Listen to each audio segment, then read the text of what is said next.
Assalamualaikum warahmatullahi wabarakatuh. Alhamdulillah wassalatu wassalamu ala Rasulillah wa ala alihi wa sahbihi wa man walah amma ba'du. Beberapa riwayat hadis tentang mengenai keutamaan atau fadilah sholat duha. Berbeda-beda setiap riwayat itu ya, tetapi tidak mengurangi pahala atau keutamaannya, atau mengurangi esensi dari keutamanya itu sendiri. Berikut beberapa riwayat tentang mengenai keutamaan atau fadilah dari sholat duha itu. Wa amma sholatul duha faqad ukhtulifat fiha ar-riwayat. Sholat duha itu mempunyai beberapa riwayat yang berbeda. Yang pertama yaitu riwayat dari Imam Ahmad wa Tirmidzi wa Ibnu Majah an Abi Hurairah radhiyallahu anhu anin Nabi, dari Nabi Muhammad sallallahu alaihi wasallam. Man hafalal ala syuf'atid duha ghufirat lahu dzunubuhu. Barang siapa yang sholat duha 2 rakaat, maka itu diampuni dosa-dosanya. Itu hanya melaksanakan atau menunaikan sholat duha 2 rakaat. Wa in kana misla zabadil bahri, meskipun dosanya itu bagaikan buih di lautan. Saking banyaknya dosa ketika kita sholat duha, maka dosa itu diampuni oleh Allah Subhanahu wa ta'ala. Subhanallah. Oleh karenanya ayo kita dawamkan atau rutinkan sholat duha, karena itu sholat duha banyak pahalanya, besar keutamaannya. Kada fil Jami' as-Shaghir, sebagaimana yang dijelaskan oleh kitab Jami' as-Shaghir.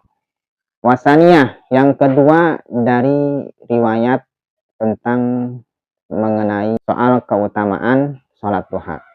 Yang kedua dari riwayat Abi Hurairah radhiyallahu anhu an Rasulillah, dari Rasulullah sallallahu alaihi wasallam, annahu qala, bahwasanya Nabi Muhammad sallallahu alaihi wasallam berkata, inna lil jannah baban yuqalu lahu babud duha, fa idza kana yaumul qiyamah nada munadin ainal ladzi kanu yudawamuna ala sholatid duha.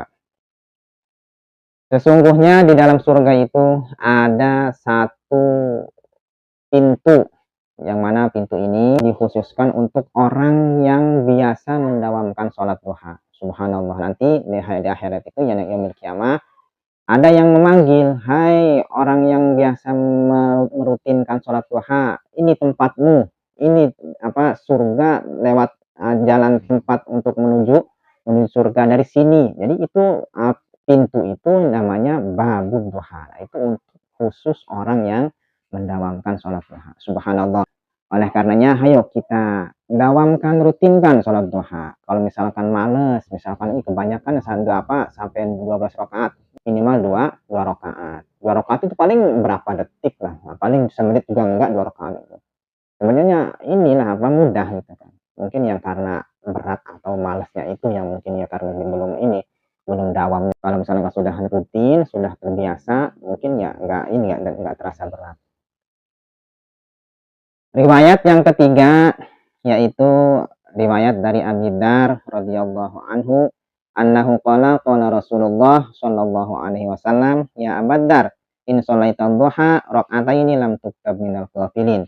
Ya Abu Dzar, hai Abu Dzar, apabila kamu sholat 2 rakaat, sholat duha 2 rakaat, maka kamu tidak akan ditulis sebagai orang yang ghafil, orang yang pelupa, orang yang lalai akan Allah. Artinya orang yang mendawamkan sholat duha 2 rakaat, maka orang tersebut ditulis sebagai orang yang zikir kepada Allah, orang yang selalu mengingat kepada Allah Subhanahu wa ta'ala. Wa in sholaita arba'an tuktabu minal muhsinin, dan apabila kamu sholat 4 rakaat, sholat duha 4 rakaat setiap harinya nih, setiap hari sholat 4 rakaat, maka kamu akan ditulis sebagai orang yang muhsinin, orang yang bagus, orang yang beribadah kepada Allah Subhanahu wa ta'ala. Dan wa in sholaita sittan lam yasma'uka yaumaidin dan bun. Dan apabila sholat 6 rakaat dalam satu hari, sholat duha itu setiap hari 6 rakaat, maka kamu tidak akan melakukan dosa. Artinya ketika melakukan dosa, maka itu kelakuan itu dicegah oleh manfaat atau barokahnya sholat duha. Subhanallah. Ya, sholat duha itu besar pahalanya untuk di dunia, di akhiratnya pun akan mendapatkan pahala yang begitu besar, begitu agung. Wa in sholaita samaniyah, dan apabila sholat 8 rakaat tuktabu minal abidin, maka ditulis sebagai orang yang beribadah kepada Allah Subhanahu wa taala. Sholat duha 8 rakaat setiap hari, maka orang tersebut ditulis sebagai orang yang ibadah kepada Allah Subhanahu wa taala. Wa in sholaita asyron au isnata ya asyarah banallahu ta'ala laka baitan fil jannah. Dan apabila kamu sholat 10 rakaat atau 12 rakaat, 10 atau 12, maka Allah membuatkan satu rumah di surga untuk orang yang biasa mendawamkan, merutinkan sholat duha setiap harinya 12 rakaat atau 10 rakaat. Subhanallah. Ini sholat duha besar pahalanya ya. Oleh karenanya, ayo kita tidak bosan-bosan mengingatkan, mengajak kepada kita semua, kepada teman-teman untuk selalu merutinkan sholat duha setiap hari. Kalau misalkan untuk pemula pertama melaksanakan sholat duha itu berat, ya 2 rakaat dulu. Nanti misalnya kalau sudah terasa ringan, maka tambah lagi 2 rakaat lagi, gitu, sampai 12 rakaat. Karena ini pahalanya besar banget ya.